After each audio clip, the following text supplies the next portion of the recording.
Courtney mentioned who she is and having a big personality. And I wonder, Nick, when you imagine the kind of person that you would date and have a successful relationship with, did you ever put like personality traits or anything like that in your calculus for who you're looking for? Um, Welcome to the Grace for the Growth podcast. I'm your host, Courtney Leo. The goal of this podcast is to encourage you on your own growth journey by empowering you to live your life with authenticity, freedom, and confidence. We will get real and raw as we dive into honest conversations about life, faith, business, relationships, dating, healing, and so much more. My goal is that you would walk away from our time together feeling a little less alone, a little less crazy, and a little more brave to be yourself. I hope you will find yourself more compassionate to past you, challenged as present you, and excited for future you. Embrace the story, welcome the messy of it all, sit in the unknown, and most importantly, live authentically. So pull up a chair in my virtual living room and let's dive into today's conversation.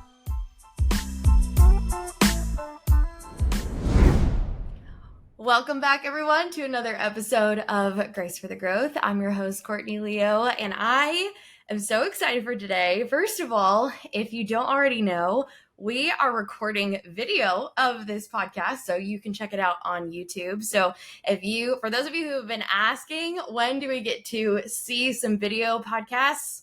Here you go. So you can check that out on YouTube. So super excited to be able to see you guys face to face and all of that. And if you are watching, you will have already noticed that I have a special guest here to the left of me. Nick is here on the podcast. Welcome to Grace for the Growth, Nick.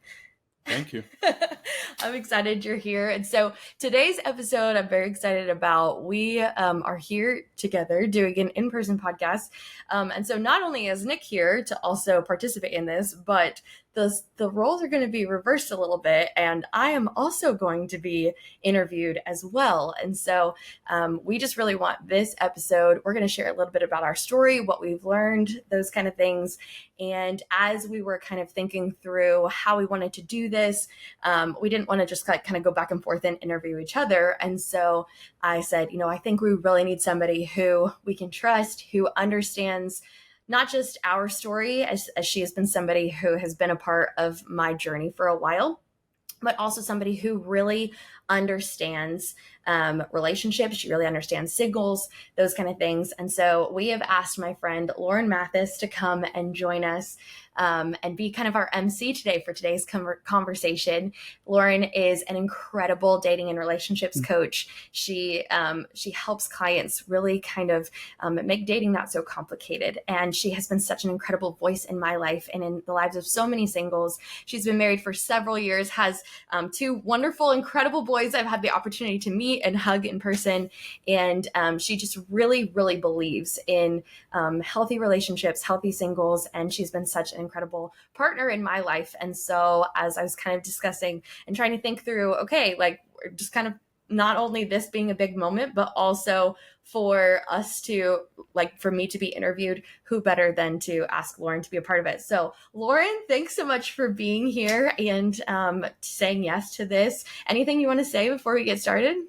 No, except that thank you for inviting me. This is a delight. I'm so excited to get to help everyone get to know you and Nick a little bit better today. Amazing. Well, good. Well, let's go ahead and get started. Yeah. Sounds wonderful. My gosh. Well, I'm going to kind of like get out of my podcast host role, which is a new thing for me and all of that. So Lauren, I will shoot it to you. Let's get into it. Yeah. Your audience, Courtney, knows a lot about your journey and how you've gotten so comfortable being exactly who God made you to be and not letting that negatively impact any part of your life, your business, but not your dating either. And I'm so excited to get to know Nick a little bit more about your journey. So for my first question, I just wonder, will you tell us a little bit about dating pre-Courtney? What was going on in your dating life before this fateful setup? Yeah, absolutely. So for me personally, dating wasn't extremely prevalent.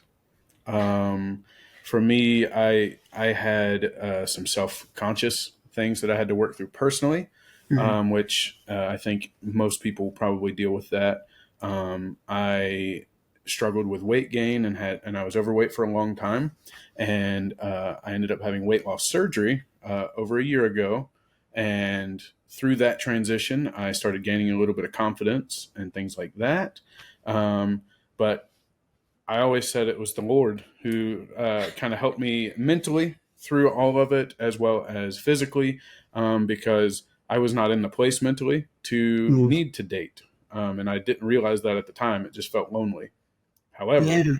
it's always easier to see looking back. It's Hmm. always easier to turn around and say, oh, this is why the Lord allowed me to go through this the way that he did. Mhm. And so that's the only reason I say that. But no, my dating journey wasn't extravagant.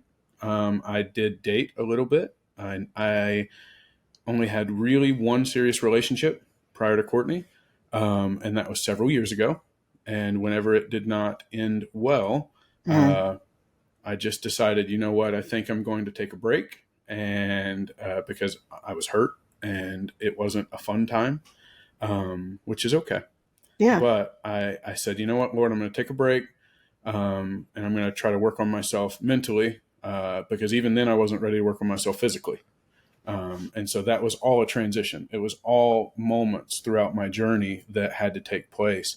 Yeah. And realistically, about last October, so October of 23, I felt more of my what I deem as being myself than I have in a very long time. Mm. And um, I also felt the most lonely that I had felt in a very long time. Hmm. And I remember crying out to God and just being aggravated, that I had felt like I'd put in work physically. You know, I had lost like 150 pounds by that point or Oh, something. awesome. Put in work Congratulations. physically. I had been working mentally for years up until that point to feel like I could be the best version of myself. And then I'd been working spiritually. And so I felt really frustrated. And I realized that God was okay with my frustration because God could handle my frustration in my loneliness. And I remember one day crying out to God and just saying, you know what, Lord, if all I've got is you, then it's going to be good enough. And I have to realize that within myself. And that was a me decision. And it wasn't an instantaneous weight lifted. It was not a this is going to be okay moment. It was just I had to speak it over myself, and then I had And to begin learning this is reality, and it could be reality, and that's okay. And God is still enough to hold me in that reality, and God was still enough and is still enough to continue. And then honestly, the setup, I mean, it wasn't like I felt like the Lord said, all right, now it's time for you to date someone. It was more of, I'm okay with being single, but I'm going to be single if I don't put myself out there. Mm. And so I began making that transition in the thoughts mentally of it's okay for me to be single. It's okay for me to rely on God. But if I am going to act like it's God's fault that I'm single, then I have to put my side of the effort in, because mm, God can't do everything for me. I mean, God can, but I don't right. I don't know that No, but that's I hear how what you're God saying. works. Like So he's it was very he's much kind, he's so. gracious, he's moving in our behalves, but also he invites us to co-labor with him, not just Yes. professionally, but like in the parts of our lives where we want to see movement. Nick, you said so many, so important things. I want to jump back a little bit. You said, I had to work on myself mentally. That was the first part of your journey. Maybe part of that was healing from this relationship. But when you found yourself ready to like try again with dating, did you use dating apps? Did you exclusively try to meet people in person? What were kind of some of the methods that you were using to try to connect with a like-minded single Christian woman? Yeah, for sure. I used apps. I used a few different ones. Some that people had recommended, some that friends had recommended, and being I am in the church world, so there's always a church grandma trying to set you up with someone, or you know what I mean, something like that, in the best of intentions, in the best of ways. So a little bit of all of the above, but Okay. I very much so, for me, it was Facebook dating. Okay. It's a super random one. I feel like a lot of people don't think about it, Yeah. but it integrated, it had all my info. I'm on Facebook, so I'm an old man in that sense. I did not want to have to re-up and do all these things and come up with a new persona. I was able to choose from what existed, and just it was there. No, So I practically, did. I'm so sorry. Practically, I think that's super important. Yeah. If Yeah, the barrier to entry to connecting with a dating activity is too high, then it just feels like so even more intimidating, right? Because you're already like, Yeah. okay, I'm actually doing this. I'm going to yeah, try to meet strangers on the internet. Making it accessible is it was a wise point on your part. yeah. Yeah, I cut you off though. What were you going to say? No, you're fine. It was something that, being as I knew it was going to be hard, because I didn't necessarily have the initial confidence, and it's already hard enough to put yourself out there. I wanted to make it as easy as possible, Yeah. but also as healthy as possible, because there are stigmas around some dating apps that I've been told, and I didn't get on them because of it. There's like, oh, well, this app is for hooking up, and this app is for this, and I knew what I knew what I wanted. I wanted a relationship, so try to stay away from the hookup apps and things like that. So that was just my personal method, and if people want to do that, that's them. Yeah. But that was just me, and so that's why I chose that. And then, honestly, even with Courtney, the mutual friend that hooked us up together, had brought her up to me a couple of months prior, and I even told her, I said, I don't know if I'm ready yet. I don't know if I'm there. And then, Say more and about that. As you look back, what were some of the things that you were thinking, it's not time. I'm not ready. Hmm. I would say probably one of the biggest it's a very close friend of mine, and she had expressed that her and Courtney had been close friends at one time. I didn't know necessarily how close the relationship was, but seeing as this was the first time she's ever been brought to my attention, and her and I were close friends, I was like, maybe there was a falling out, or maybe there was a disconnect. And so I very much so, if there was a disconnect and she wanted to rekindle their friendship, I didn't want to jump into something and then it not be right, and then maybe create a rift, Right. because I didn't want it to be awkward for her to have to choose, Yeah. and so that was very much so my thought process, as well as I was just nervous. Yeah. I mean, you mentioned you're putting yourself out there, but like nervous beyond just the general, like, I'm really trying to do this. What else was part of the nervousness? What felt at risk? And maybe more generally, what feels at risk as a man who's saying, I really want this thing. Hmm. I recognize I gotta do something about it. What are the things that you felt like, and other men listening might identify with, are the risks to trying to date, to actively involving themselves in the dating process?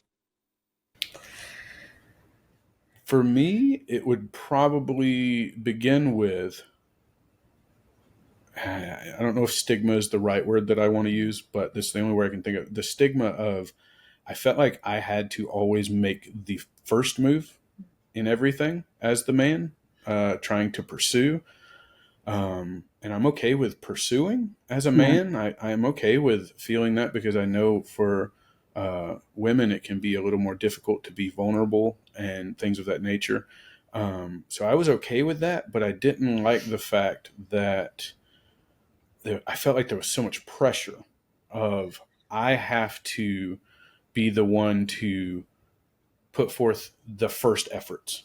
Hmm. And so, like a dating app, I found that it was sometimes a little easier for women to maybe just like a photo or make a comment like, "Hey, your hair looks nice in this picture," and then and then I felt, oh, there is an interest there. Don't mind initiating conversation. Yes. I was okay with being one to initiate, and I initiated the conversation first with Mm-hmm. Courtney. I'm very much so okay with being the one to do that, but I had such a hard time knowing if that conversation was even wanted. Hmm. This is such an important point to stop on, Courtney. I know for your audience, primarily women, it's so hard to convince sometimes that the things that we feel like are being so extra, so over the Yeah. top, flirting, putting yourself kind of like usurping the pursuer role are really just green lights Hmm. to guys to say, you're not going to be, um, you know, you're not going to get in trouble for saying hi back. There Yeah. are so many times that it's, yeah, we just don't remember letting somebody know it's at least going to be a positive interaction if you say hi back. Yeah. Yeah. Is such a, it's an important part of Yeah. our leadership as women in even in connecting with people and Hmm. like-minded, yeah, Absolutely. connecting with singles today. Yeah. Yeah, for sure. Yeah, I think I talk to women all the time about that. I don't want to be too forward. I don't want to be overly flirty, those kind of things. And I think there's a healthy balance. I think for me, I used like historically, I used like being super outgoing, and like being outgoing is my personality. Being able to connect with people is my personality. And so me being authentically me is me also being high energy and like reaching out and connecting and those kind of things. But I think that the the green light aspect of being able to say like, hey, like it's okay, not only just opens it up for us as women to be able to have those conversations or take those initiations or those kind of things, but it also, at least for me, like it also helped me to not like overthink so much, like this overthinking of, I just remember like, especially when we first started talking too, like in previous connections and in previous relationships, I had so much like overthinking and head knowledge of, is this too much for me to say? Am I talking too much? Am I doing too much? Am I putting myself Evaluations. out there much? Like there's just like, there was just so much like, am I being too much in my masculine energy? Like all this kind of stuff. And what I found so much peace in on this journey of learning to live authentically is saying, no, I am just going to be me. And I'm going to be aware of the ways that I don't have to be so overpowering, and I get to let him, run with stuff, and I don't always have to make the plan or always be in charge or those kind of things. Like I'm going to be aware of that. And that's not so much about like me, like leaning into lacking control and feminine. It's really more about me going, no, I want to see like how we partner together in decisions and in even in dating and conversations. And I'm not going to sit Mhm. here and go, oh my gosh, like I don't want to text him first because I don't want to seem too over the top. It's just like, no, like I would like to text him today, so I'm going to text him So today, I'm or going I would to, like to do this. And so I think part of it was the whole, how much do you flirt, how much do you lean in, how much do you initiate thing, really honestly came from me going, I'm going to be me. And I know that I'm not everyone's cup of tea. And I know that I'm a lot for some men. And I know that uh, my personality might be too much for a lot of men, but I'm only looking for one person, and it's going to be a good fit and a good partnership for one person. And so it took me being confident in who I am, but then also um, disarming myself a little bit to being like, I don't have to be so forward, which really being so forward is a way to control, which mm, control comes from a lack of trust, which yeah, I'm all about. Trust is built over time when you're getting to know somebody. for sure. But I trust myself and That's I right. trust how the Lord's leading me. And so if I trust how the Lord's leading me, I trust myself, I trust how I show up myself. I don't have to be so overpowering and so initial driven, which is a place of control and a lack of trust in myself and trust in the Lord. And so I think that's kind of my perspective on the, how much is flirting too much? Like, is it too, am I too much in my masculine and too much in my feminine? Like, I'm just me. Like, Yep. I'm just me. And I do think that, I think that made a difference, even how I showed up in this dating relationship in the beginning, too.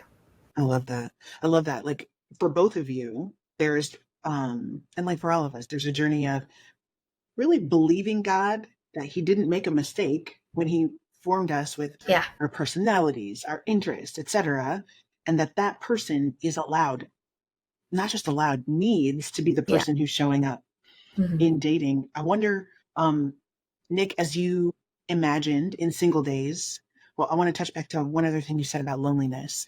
You'd mentioned doing all this work and still feeling lonely.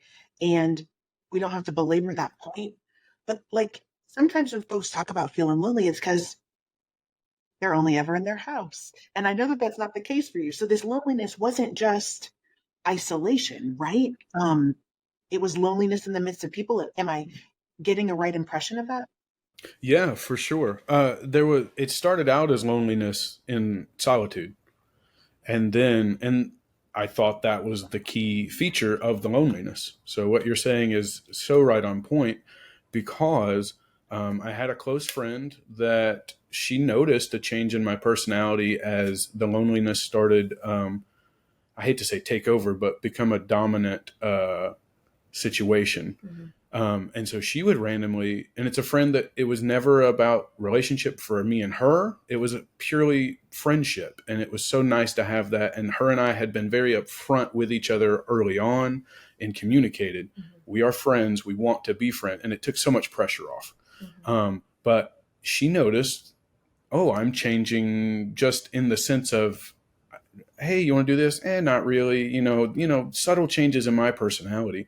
And so she got to where she said, okay, hey, I'm going to eat Mexican food. I've had a lonely day. I'd like for you to come eat with me.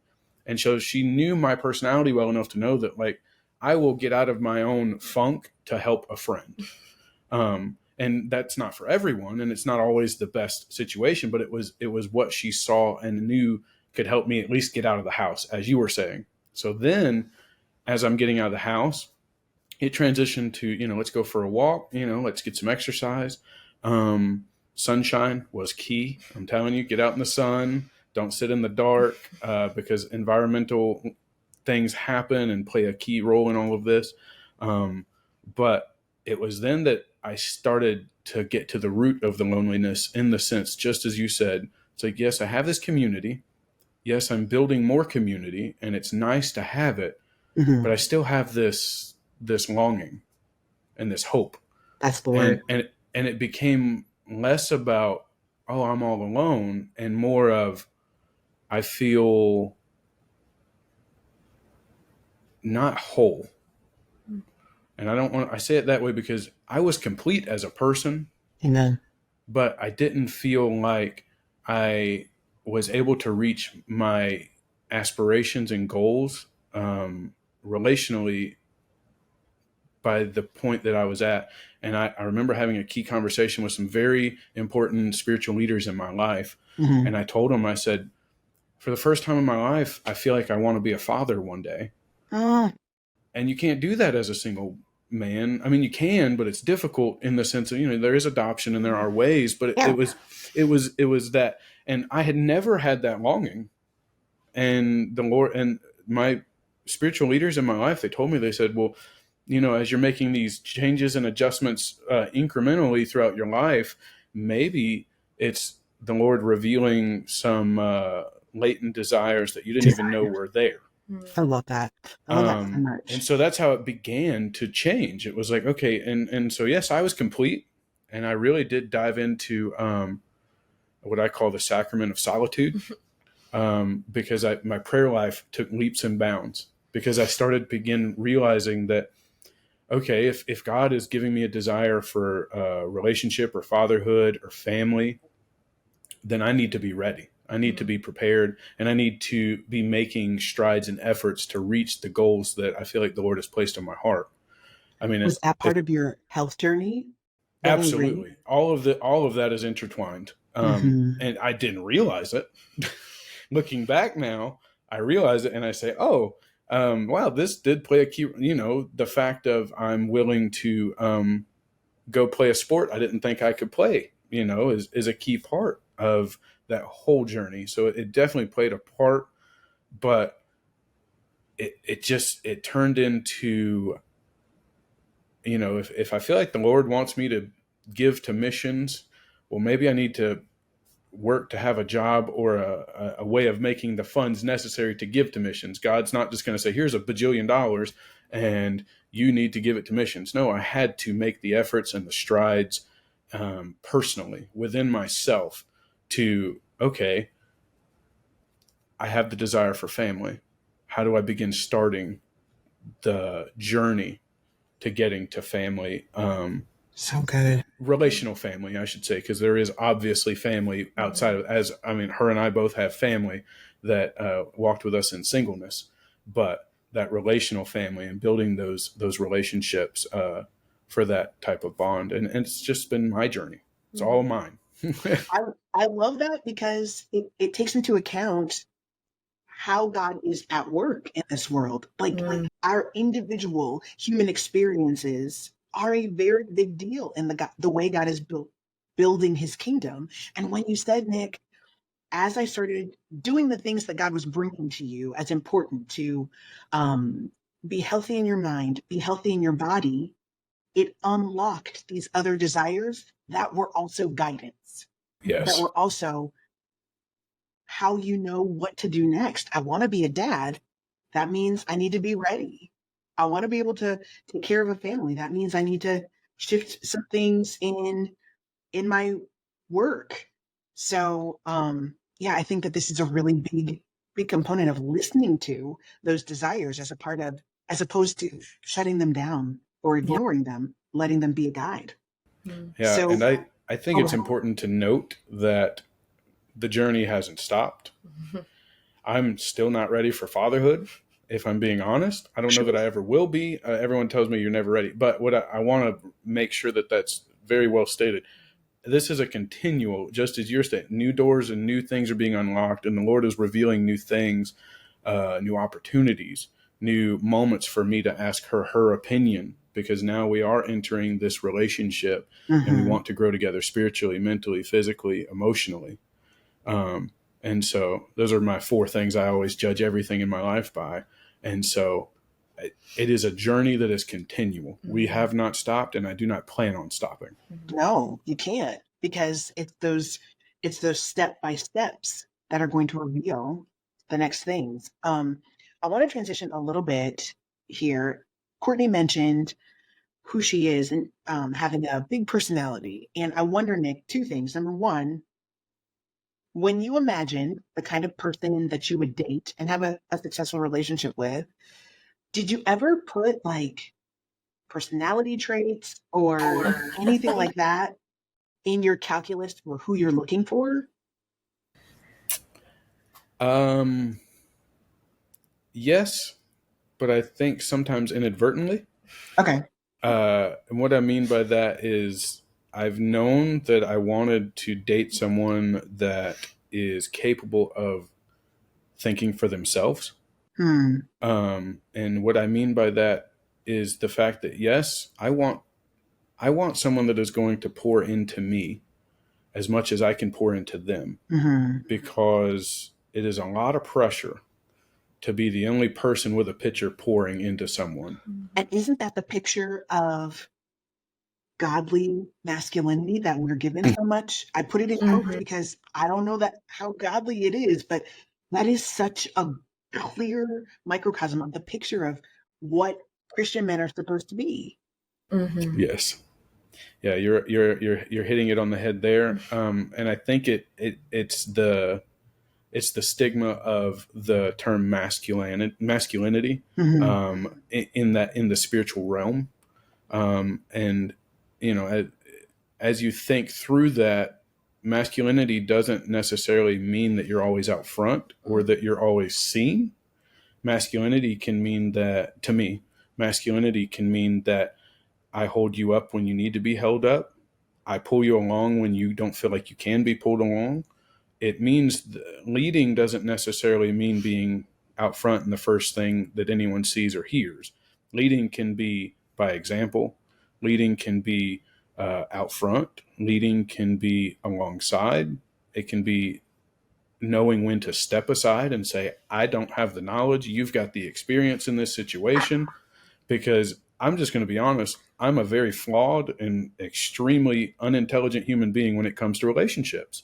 I haven't done it that much. And I'm stumbling through. I tell her all the time, I'm a toddler. I'm a big old toddler trying to find my way. I'm stumbling. But it's the fact that I'm willing to lead. And I do quotes as well, because I will lead in the sense of no, you know better in this situation. You're better with money than me. Help me. You're better with this than me. Hey, I'm better at cooking than you. I will help you. I mean, why do we have to be in these gender assigned roles and things? I just don't get it. I don't understand it, but I do understand the fact of I can lead without being out front. That's so important. And the humility required of a leader is something that we really frequently skip, because it's incumbent upon a leader to recognize when said leader needs an expert, and then to locate said expert. So I wonder if some of the pressure that men experience trying to connect with and then navigate Christian marriage relationships or dating relationships could be lessened if we let people operate in their expertise and not require that a leader be the person who knows everything, right? There's one leader who knows everything. His name is Jesus, and he's really excellent at his job. Yeah. He doesn't need any help from us. So I hear you saying some things maybe you were told you needed particular things in a partner, but you always knew, I'm looking for a woman who knows her mind. That almost sounds like a woman who has a vision for herself, for her life, and the life that she wants to build with someone. So as you continue dating, as you asked for the setup, as you thought about your life as a man who wants marriage and wants family, what do you think are the most important qualities that you bring to leadership when you think of being the leader of a home? Like, for the guys listening, for the women listening who are thinking, what are those things that I need to look for in a guy who's ready to lead a home? What are some of those qualities that you think are hallmark, most important? The first one that jumps out to me, I don't know if it's the right way to say it, but hesitancy. And I don't mean that in the sense of timid. Because that is one, it's easy to be timid and afraid to do something, and you're hesitant. Oh my gosh, I'm scared to do this. What I mean by hesitancy is, the Bible talks about it, the fact that, don't let the tongue be quick to say, or do. So be hesitant. And what I take that to mean for me is like, if Courtney says something, or and I'd use this in everyday life, as people come to you and try to, there are times when you got to combat with people and you got to butt heads. But in my relationship, if she is either dealing with something, whether it's between us or between her and someone else, I hesitate, take a moment, and ask myself, and sometimes I'll ask her, like, are you wanting me to help you fix this issue? Do you want me to just listen to this issue?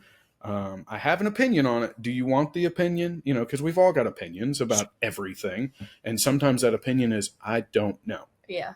And sometimes that opinion is, well, this is how I would handle it. And so I'm hesitant to just, well, this is what you need to do, or this is how we need to handle this situation.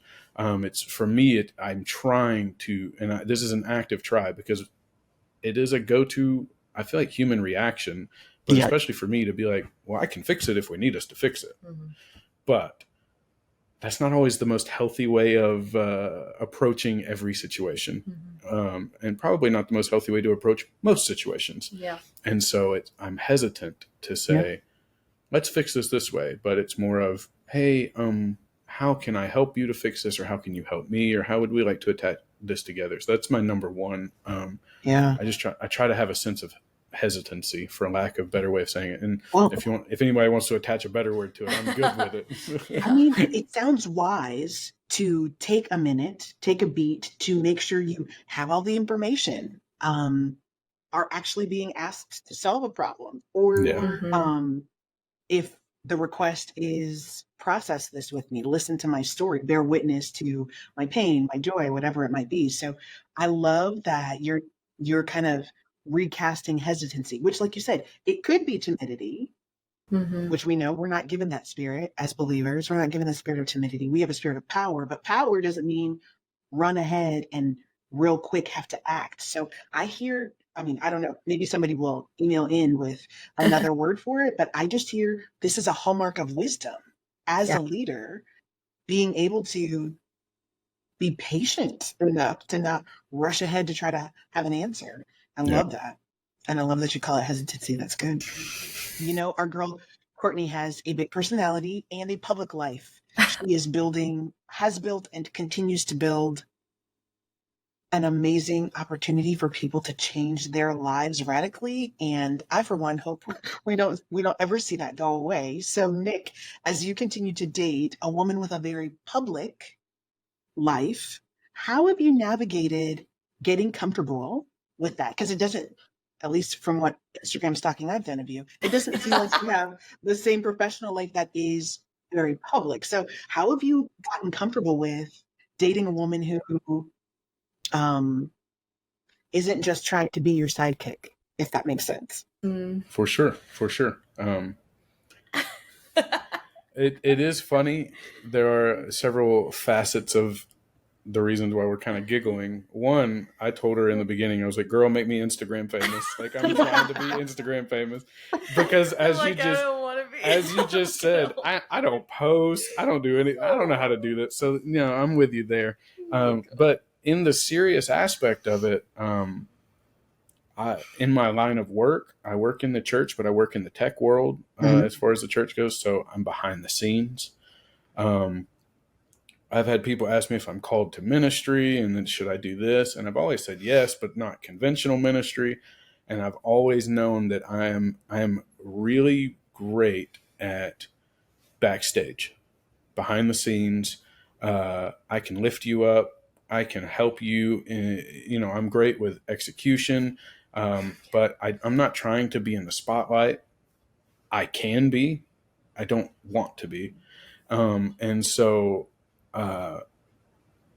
it's been a relatively easy thought process to go through, but I've also told her, as she's trying to do coaching and as she's trying to influence the world of women, single women, one day probably married women, relationships, even couples. I don't know what the journey looks like, but I'm going to be your cheerleader, because who am I to put you under the umbrella of my ministry when you are your own person, you are your own individual, and you just happen to be a female.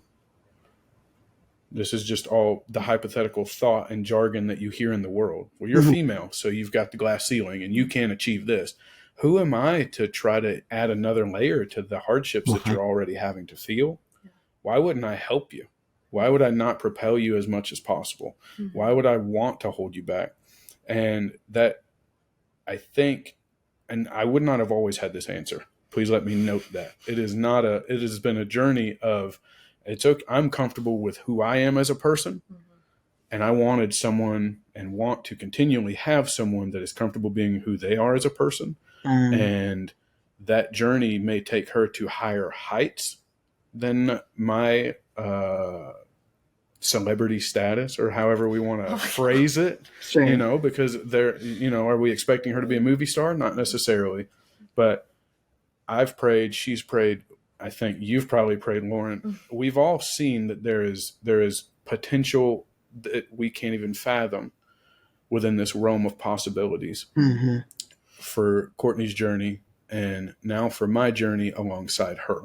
Yeah. And I just cannot imagine my world of why would I want to hold her back from the potential that God has placed in her heart whenever she has no desire to hold me. Why is it her job to let me reach my potential and not my job to let her reach hers? Well, I mean, I hear you saying this is a false dichotomy. We think that for one person to accomplish their call, the other person can't. Yeah, got to step aside. Right. That's a necessary part of it. But what I hear you saying is, I'm doing what I'm called to do. Yeah. So there's space within my call for Courtney's call to thrive. I mean, there's an Old Testament prophetess named Deborah, and when the word talks about her life, it names a man as her husband. They name him Lapidoth. And that's the only mention of dude's name or anything about him. Lapidoth is Deborah's husband, and Mm-hmm. that's it. Mm-hmm. And when I came across that scripture most recently, I was struck with the generation of men in God's church who feel pressure to be Joshua or King David or any other main character. Mm-hmm. And so they're tempted to believe an enemy's lie about themselves. That is less of a call to be a Lapidoth. So before I hand it back to Courtney, Nick, will you speak a word of encouragement over the men who happen to be listening, or the women who will share this podcast with a man who are tempted to believe lies from our enemy about their worth, their value, their call, because they're not called to be David. They're called to be a Lapidoth. Speak a word of blessing over Lapidoths listening. Wow. Yeah. First, I would say, because it doesn't appear great doesn't make it less great. Because it's not everyone is made to stand on top of the mountain and be the top. Most people aren't called to that, and most people aren't capable of handling that responsibility. And so we get angry with ourselves when we're not the David warrior. And we're you know what I mean? And so yeah, absolutely. It is not about, it shouldn't be about, in my opinion, it should not be about reaching the mountaintop. It should not be about achieving greatness in the eyes of the world or in the eyes of any single individual. For me, I just want to achieve the sense that tomorrow I'm going to be a better version of myself than I am today. Yeah. Because this is such a long journey that we're on as individuals and as couples. So humble myself daily and say, God, I know I don't have the answers. I know I don't have the direction all the time. Sometimes I do. Sometimes God gives us the little inklings of information that we need. But God, I don't know. I've said these exact words, praying, Lord, I have no idea what's next, but I'm going to stick close to you, because if I'm close to you, then I'll know I will make the right choice. Yes. I don't need the answer necessarily, so that's okay.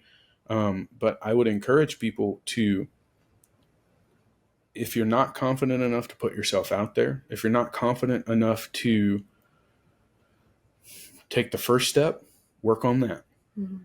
If you are confident enough to say, I think I can do this, then work on what the next step looks like. For me, it was just starting conversations, just being myself.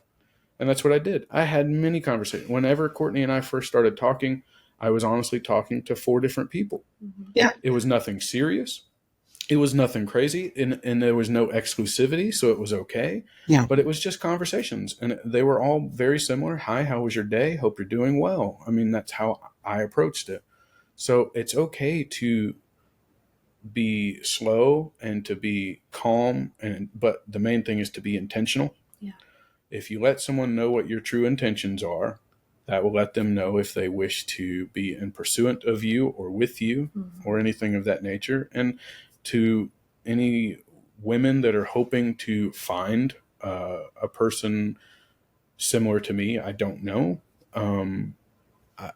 I wasn't one that needed someone to slap me in the head and say, hey, I'm into you, but I needed someone to be intentional about, hey, I'm open to the conversation. Yeah. And so intentionality is probably the main thing. Let's be intentional about what we're trying to do. And the facade of, well, I hope they figure it out, or you've got to do this, or you've got to figure it out. That was on the relational end of it. That was for me. Yeah. So I just needed intentionality. Yeah. And let me just add to that, piggyback off that from my perspective. You please. I think, I talking about Deborah and talking like just the thought around ministry and calling and those kind of things. Like I for a long time, like actively pursued also like big personalities, like share the spotlight, like tag team this together, like back and forth, like here we go, like type thing, like we're both doing the thing, like all of that. And it was not good. It was not what I needed in that place, because we were both running. We were both very similar, and honestly, it ended up feeling a lot of like times like competition. There wasn't as much compatibility. And Nick's presence in my life is anything but weak. It is so grounding to me. It is so strengthening to me. It is safe. Like, not only is he my huge cheerleader and I his, like, there's a whole other world about his calling and what he's set to do and the way that we partner in that as well. But he is so grounding to me, and his hesitancy, his self-awareness, all of that um, amplifies who I get to be and what I get to do. And Yeah. I remember several years ago, as I started feeling God like leaning me into this ministry, this work, like those kind of things, and being like, I remember not being super clear, not like running into it, because I was like, how is that going to look? How is that going to look? First of all, me as a woman. Second of all, me as a single woman. Like, how is this going to be like legitimacy? Like, all of this kind of stuff. And it was just really actually being bold enough to say, no, I'm going to actually step into who God's created me to be. And I'm going to be really confident in who God's created me to be. And not look for someone to be a co-host to the calling, but a partner to the calling. Mm-hmm. I don't need a co-host to, like, yeah, like help, up this or like do kind of thing. But what does it look like for partnership? And so much of what Nick partners with me on is stuff that most people will never know or never seen. And it is anything but sitting in the background. I know it looks that way, but it's anything but it. It's so disarming to me. It's so grounding to me. It allows me to, I feel like, step fully and more confidently into what God has asked me to do. And I think I always said that, like, you could literally go back and listen to old episodes where I've said, I want to pursue purpose, not just pursue marriage. And I'm not going to settle for any sort of relationship that makes me feel like I have to question or adapt or hinder who I'm called and created to be. And so I feel like the enhancement aspect of it, like knowing who you are and knowing who you're called to be and where you're supposed to step into, whether it is a more public situation, whether it is whatever you're called to do, whatever you are purposed to do, like, do that with confidence and authentically and watch what happens. And don't try to settle for partnership that just because it's like, or companionship. I guess it's not partnership in that sense, but settle for companionship where it's just like, oh, because I just don't want to be single anymore. Like, no, I made a commitment that I was like, I want to pursue this purpose and I want to pursue what God has called me to do. And I will be open to what partnership looks like. And what Nick has brought into my life in what I do, it's just been such a gift and so healing in so many ways too. Mm-hmm. And so I think that's the aspect too that I would say to the guys, like be you. Like my hope is that men listening to this would feel like just like some release, like just like, oh, I just get to be me, like just take the pressure off a little bit. And my hope is that women on here would feel, girl, you can do the thing. Mm-hmm. Like, girl, you can launch that thing. It's okay. Yeah. It's okay. And the right guy is not going to be intimidated or want to box you in or want to control that light in you. I've dated the guy who wants to control the light in me, and it's not it anymore, so like, fine. I'm gonna put sunglasses on and we going with it. Like, like keep shining and keep being you and keep pursuing purpose and don't settle for anything less. And I think that's the joy of what partnership is for Courtney, us, at least. Courtney, you said I stopped requiring that the person who is my partner has to be a certain caricature of doing this, of me, doing the same thing as me. Yeah. And as a woman who, in many ways did not walk into her calling or receive clarity about that till after she made a choice about a husband, I can say I so identify with a solidity that a supportive partner brings. Like, there is space for me to imagine the entire gamut of what God's call in my life could mean, because my husband doesn't try to dim my light and is so solid, even though, I mean, I don't think that he'll ever be my business partner, Right. but he's my life partner. And so Yeah. there's a grounding and solidity to that. I hear you saying, don't require Mm. that he be just like you. Don't allow yourself to imagine what else it could be like. Yeah. Because there's a world in which your partner's not trying to dim your light. He's trying to fan the flame of your light to the world. Yeah. This is beautiful. Yeah. Oh, thank you, Lauren, Absolutely. so much. Thank you so much for just your questions. And so I didn't know how this was going to go at all. I mean, I knew it was going to go well. I was confident, but thanks for being here and for helping facilitate this conversation. And thank you, Nick, for being so vulnerable and so honest with your In the journey spotlight. and all of that. I think it really, really makes a difference. Before we wrap up, Lauren, do you have anything else, final closing thoughts you want to say or anything like that? I mean, the wisdom with which Nick really called out men who don't see themselves as in the spotlight. I want to re-highlight that. Gentlemen, feel courageous and know that you are exactly what someone is longing for. Yeah. So let her find you by being out there, please. Yeah. So good. Thank you, Lauren. Nick, you have anything else you want to say?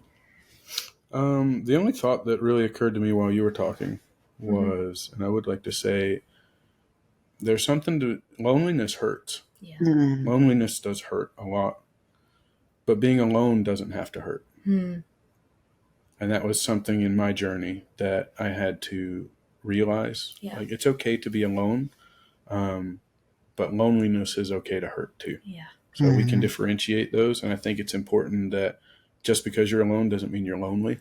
And just because you're with someone doesn't mean you're not lonely. Yeah. Because loneliness hurts no matter the situation. Yeah. And so if you're feeling the loneliness, maybe something changes. And for me, that was like, no, I got to turn into God. Yeah. And so for others, it can be something different. But that was my part of the journey. And I realized, yes, I'm alone, but I don't have to be lonely. Yeah. And then God started just broadening my horizons on Him, on God, which then led to you. It wasn't, oh, I did this, so I got you. But it was, I really focused up on realizing I don't have to be lonely, but I am alone, and that's okay. Yeah. Yeah. Yeah. That tension of this is where I'm at and it's okay, but it's also not where I wanted to stay at. And sitting in that tension back and forth. And it is a tension. Yeah. It's a tension that we sit in. And realizing that there wasn't something I had to do to achieve, now you get this. No, it wasn't. That's right. It wasn't the, as you always say, the transaction. Right. It was just the journey. Like, no, I need to focus up on God. I need to focus on myself. I need to better me through God. And that was my journey. Yeah. Yeah. Well, here we are, and the journey continues. That's right. Hope it continues to continue. We keep going on this journey, but thanks for sharing so openly, of course, and honestly. Anytime. And maybe if you want to, you can come back. That would depend on you more than me. Well, y'all let me know if you want him to come back. I will say yes. But anyways, thank you guys so much for listening and tuning into this episode. I hope that it encouraged you a little bit, that you feel a little less alone and a little more seen, no matter where you fall on in life and however you came to this podcast. I hope that you're able to take something away, just encouragement. I know that I really enjoyed this conversation, and I know there will be more. I feel like definitely there'll be more. So thanks for listening to Grace for the Growth, and I'm really excited you're here, and we'll see you next time. Bye, everybody. Thanks for listening to the Grace for the Growth podcast with Courtney Leo. I hope that this conversation encouraged you and inspired you on your own growth journey and as you pursue a life full of authenticity and freedom. I want to encourage you to interact with us on social media at Grace for the Growth and at Courtney Y. Leo. Also, if you've got any ideas, way that these episodes have impacted you or encouraged you, I want to invite you to either DM us or email us at hello@graceforthegrowth.com.